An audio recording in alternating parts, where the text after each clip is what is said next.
بسم اللہ الرحمن الرحیم۔ قضائے حاجت کے آداب۔ قضائے حاجت یعنی چھوٹی ضرورت ہو یا بڑی ضرورت، جن کو اپنی زبان میں 1-2 بولتے ہیں تو اس سے فارغ ہونے کے آداب۔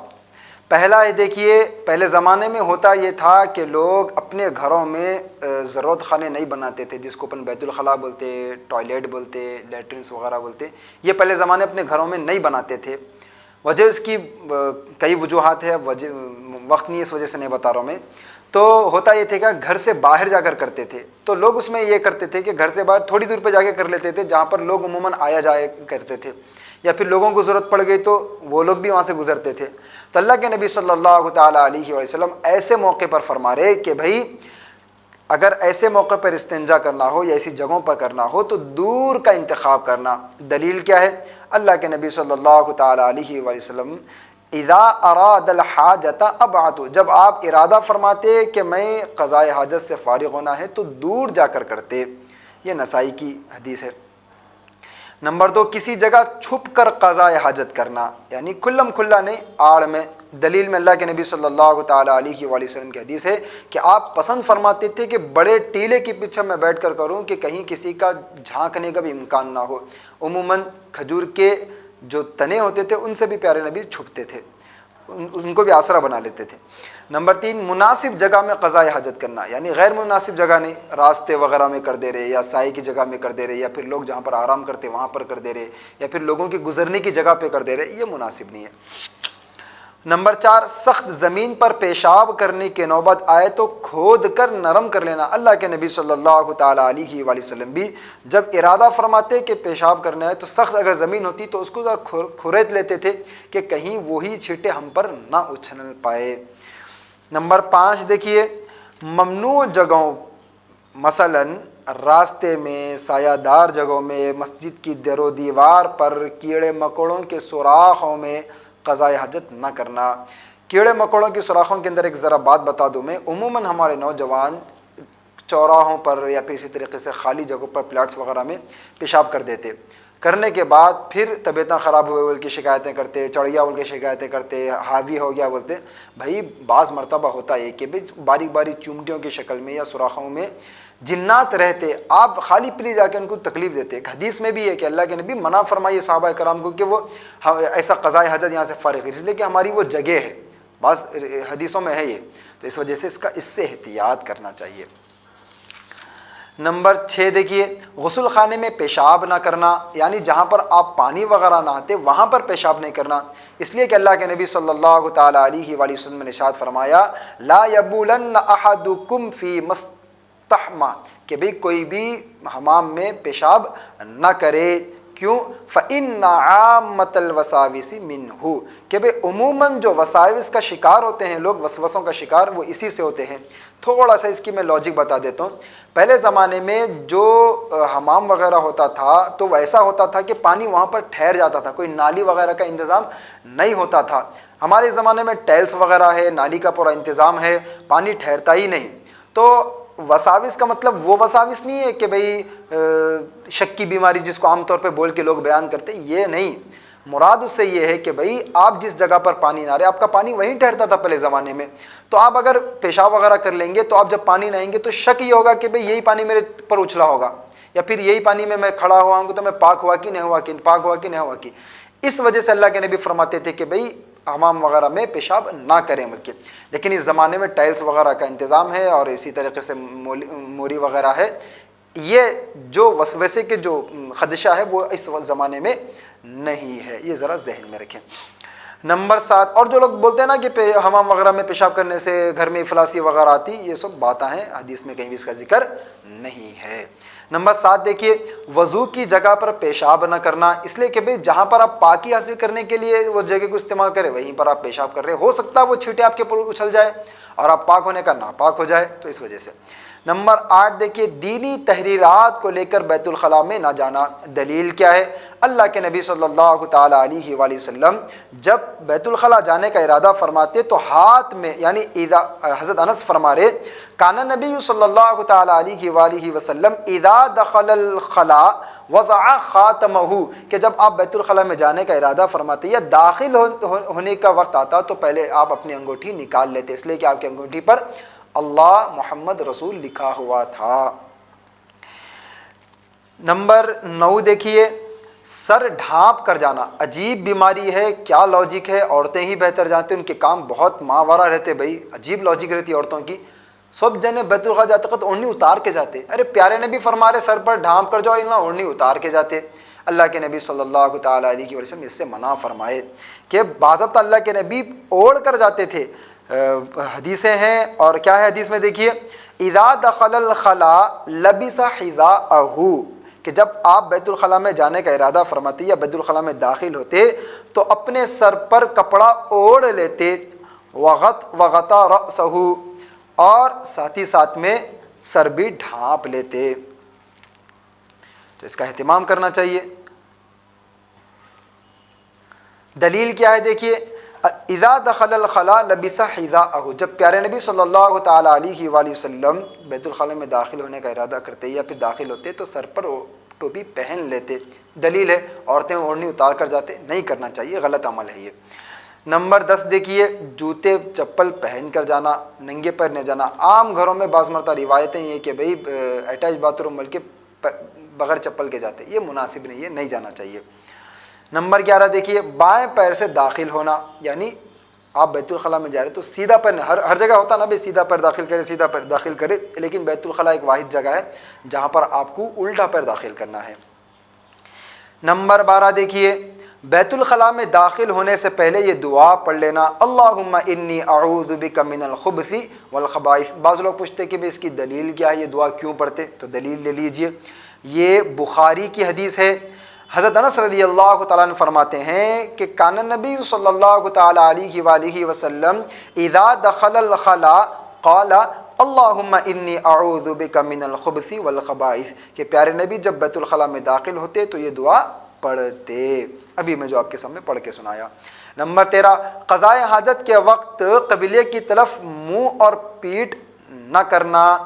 یہ عموماً لوگ آج کل واستو کے نام پہ، اس کے اس کے نام پہ رعایت بعض لوگ نہیں کر رہے، ایسا نہیں ہونا چاہیے۔ بیت الخلاء بناتے وقت یہ خیال ہونا چاہیے کہ نہ ہماری پیٹھ قبلے کی طرف ہو اور نہ ہمارا چہرہ قبلے کی طرف ہو۔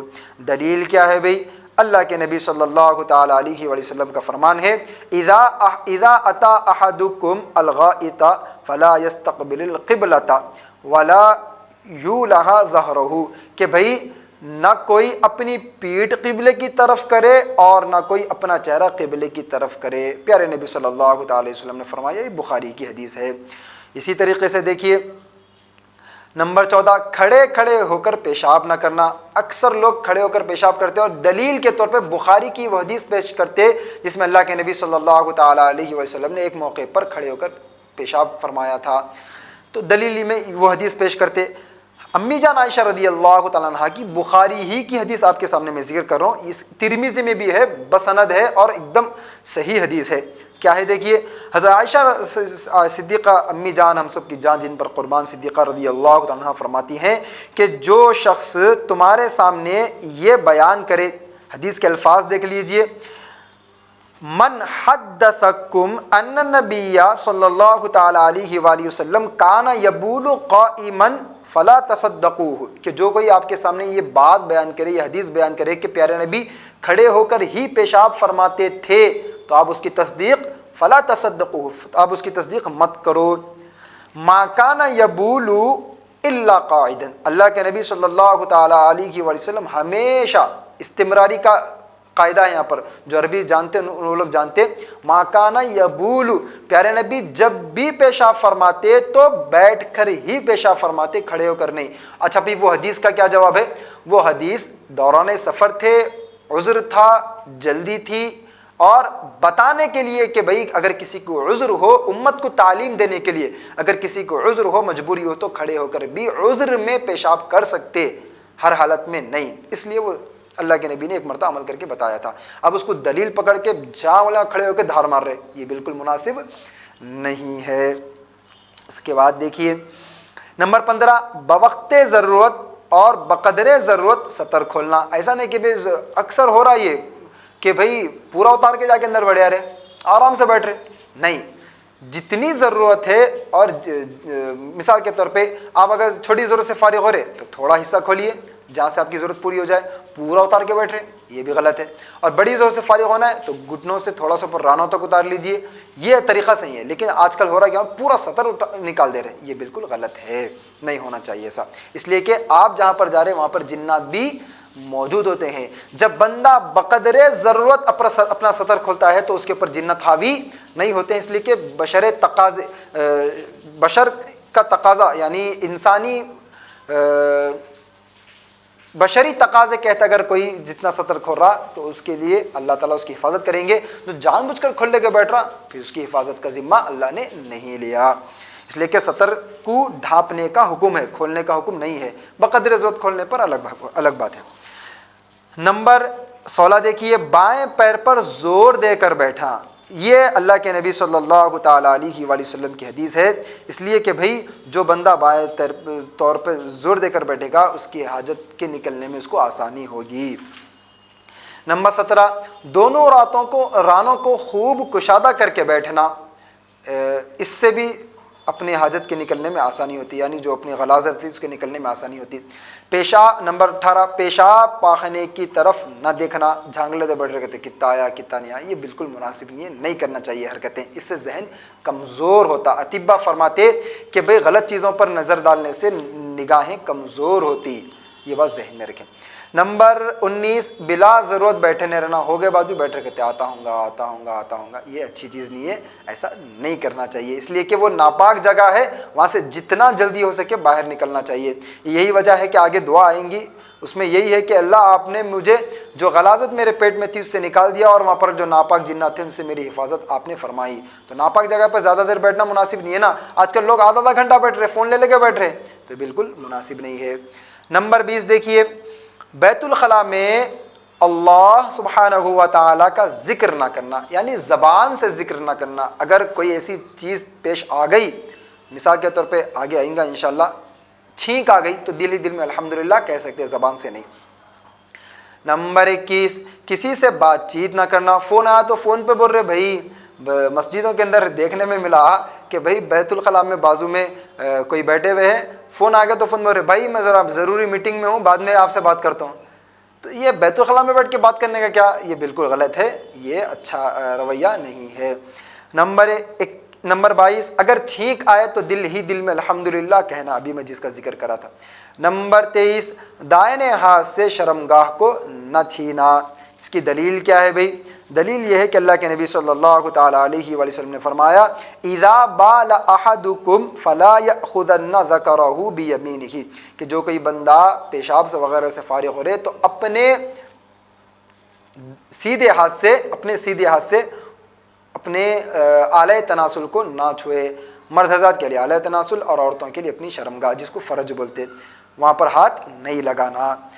نمبر 24 دیکھیے, دائنے ہاتھ سے استنجا نہ کرنا. یعنی بعض لوگ سیدھے ہاتھ سے استنجا کرتے, یہ بالکل غلط ہے, نہیں کرنا چاہیے, نہ ٹیشو پیپر کے طور پہ نہ دوسرے انداز میں.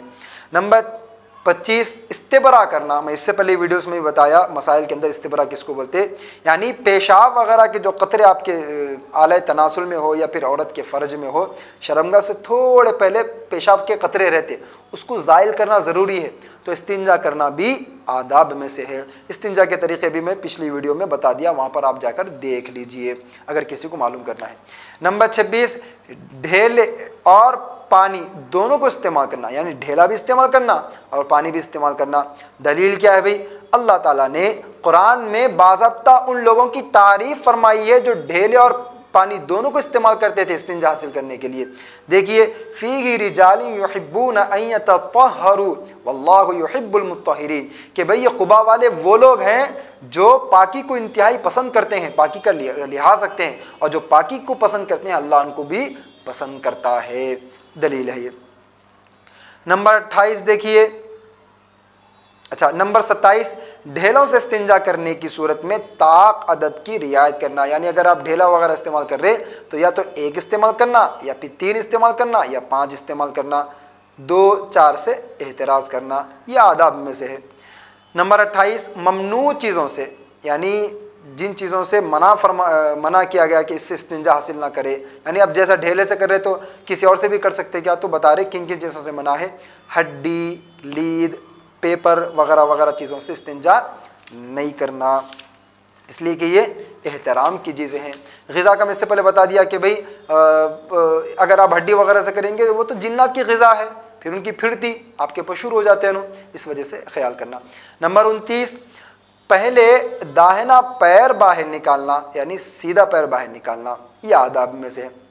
نمبر 30 دیکھیے، بیت الخلاء سے باہر نکل کر یہ دعا پڑھنا، میں جو شروع میں ذکر کرا تھا، غفرانک الحمدللہ الذی اذھب عنی الاذی وعافانی۔ امی جانا ہم سب کی جان جن پر قربان، عائشہ صدیقہ رضی اللہ تعالیٰ عنہ فرماتی ہے، ان النبی کان اذا خرج من الغائط قال غفرانک، کہ جب پیارے نبی بیت الخلاء سے باہر نکلتے ہوئے غفرانک پڑھتے، الحمدللہ الذی اذھب عنی الاذی وعافانی، اس کا بھی ذکر دوسری روایتوں میں ملتا ہے، جیسا کہ حضرت انس رضی اللہ تعالیٰ عنہ کی روایت ہے، ابن ماجہ کی روایت ہے، اوپر کی جو روایت تھی وہ ابو داود کی تھی، اور جو نیچے کی روایت ہے یہ ابن ماجہ کی ہے۔ حضرت انس فرماتے ہیں رضی اللہ تعالیٰ عنہ، اذا خرج من الخلاء قال الحمدللہ الذی اذھب عنی الاذی وعافانی۔ اور نمبر 31 دیکھیے، قضاء حاجت کو اللہ سبحانہ و تعالیٰ کا فضل و احسان سمجھنا، کہ اللہ آپ کا یہ انتہائی بڑا فضل اور احسان ہوا کہ میرے پیٹ میں جو غلاظت تھی، جو میری بیماری کا ذریعہ بن سکتی تھی، آپ اس کو میرے جسم سے دور کر دیے، یہ آپ کا بے انتہا فضل ہے۔ یہ ادا ہونا، ٹھیک ہے، ادا ہونے کے لیے دعا پڑھ لیے تو بھی کافی ہے۔ نمبر 32، قضاء حاجت کے بعد مزید ستھرائی کے لیے صابن، مٹی وغیرہ سے ہاتھ دھو لینا، کہ بھئی آپ جس ہاتھ سے قضاء حاجت کیے، غلاظت کو صاف کیے، تو اس کے بعد پھر ہاتھ کو بھی دھو لینا، اس لیے کہ بعض مرتبہ ہاتھ میں یا تو بدبو وغیرہ رہ جاتی یا پھر غلاظت کچھ رہ جاتی، تو آپ لوگوں سے جب ملیں گے کریں گے تو اس سے غلط اثر پڑتا، تو اس کے لیے آپ ہاتھ وغیرہ کو اچھے سے دھو لینا۔ دلیل کیا ہے؟ حضرت ابو ہریرہ رضی اللہ تعالیٰ عنہ کی روایت ہے،